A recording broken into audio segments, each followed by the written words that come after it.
Norman is shy, kind, different, a bit of an outcast.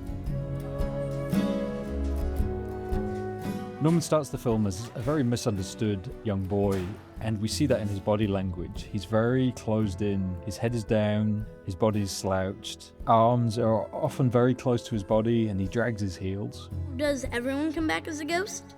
No. My grandma told me it's usually people who still have stuff to figure out, or sometimes it's the ones who died suddenly or in a bad way. Norman is a child, so he's a fairly small puppet, and inside of his body he has an armature which is made up of a series of ball and socket joints that allow you to manipulate his limbs. In order to create a realistic performance, the puppet needs to be able to perform subtle and intricate movements. Norman is a great example of that.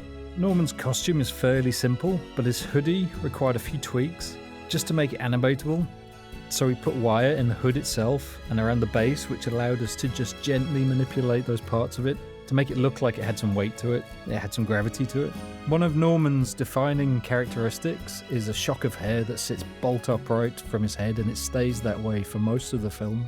During the climax of the film, which was a very energetic and windy action scene, we used what is called a stunt wig, which had wires built into it that allowed us to sculpt and manipulate each strand of hair frame by frame, which is much more time consuming but needed to showcase that force and echo the energy of the sequence. As Norman gains confidence, his body language changes and his posture changes, so he becomes more upright, growing as a character.